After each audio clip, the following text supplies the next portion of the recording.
Ano nga ba ang nangyari sa huling araw ng EDSA People Power, ang huling kabanata ng diktaduryang Marcos? Dahil sa lakas ng puwersa ng mga mamamayang Pilipinong sumusuporta sa revolusyon, tila hindi na sumikat ang araw para kay Marcos. Madaling araw pa lang, naudlot na ang planong pag-atake ng mga militar sa Camp Crame. Bandang alas 5 ng umaga, nagdesisyon ang Pangulong Marcos na hindi bababa sa pwesto kasunod ng abiso ng kanyang asawa at dating First Lady Imelda Marcos. Pero halos 30 minuto ang lumipas. Nagbigay na ito ng go signal sa kanyang pamilya na lilisanin nila ang Malacanang sa araw na yon.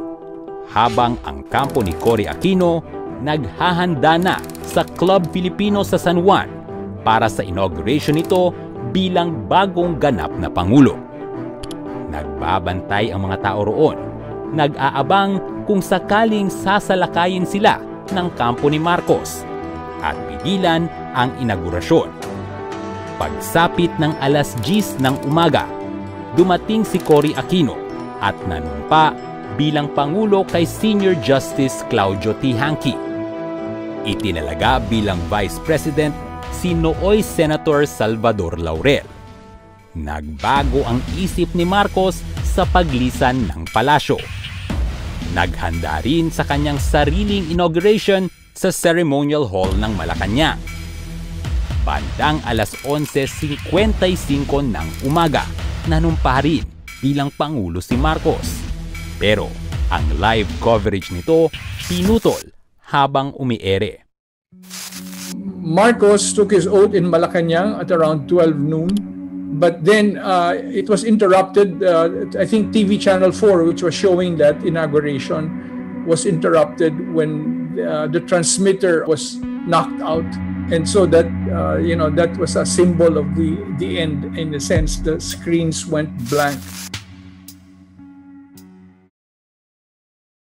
Na lamang sabay-sabay na pinaputukan ang mga transmitter ng mga channel ng gobyerno. Bilang tugon, gumamit ng movie cameras para kunan ang panunumpa nito sa pagkapangulo kay Chief Justice Ramon Aquino.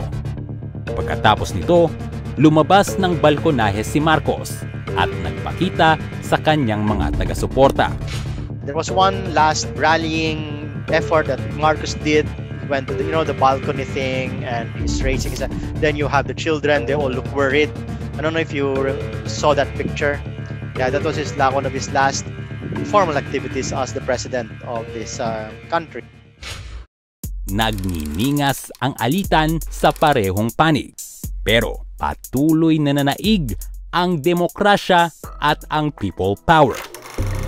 Bandang alas 4 ng hapon sa Malacanang, inalok ni US Brigadier General Ted Allen ang pamilya Marcos na gamitin ang mga American helicopters o di kaya'y mga barko para lisanin ang Malacanang.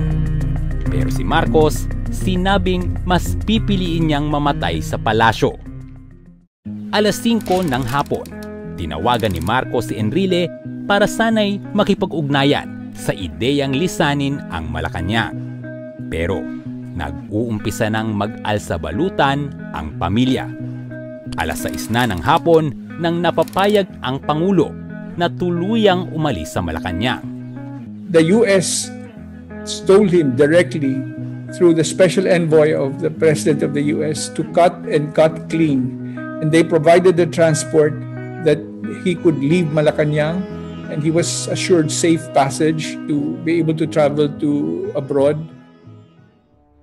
Alas 7 ng gabi sa Malacanang, ikinarga na sa mga bangka ang mga bagahe ng pamilya Marcos. At inihanda na ang Pangarap Golf Course kung saan susunduin ng mga helicopter ang pamilya Marcos. 8:40 ng gabi, sinisigurado ng mga convoy ang dadaanan ng pamilya Marcos. Ilang minuto ang lumipas. Isa-isang isinasakay ng helicopter ang pamilya, pati na ang ibang kaalyado nito. Ganap na 9:05 ng gabi, nang umalis ang unang helicopter sa Malacanang. Makalipas ang halos 1 oras, dumating na sa Clark Air Base ang mga Marcos. Pero ang sumalubong sa kanila, mga hiyaw ng taga-suporta ni Aquino. Bandang 9:52 ng gabi, inanunsyo sa radyo na tuluyan na ngang nilisan ng mga Marcos ang bansa. Pagkatapos nito, pinasok ng mga Pilipino ang Malacanang kung saan tumambad ang mga naiwang gamit ng mga Marcos.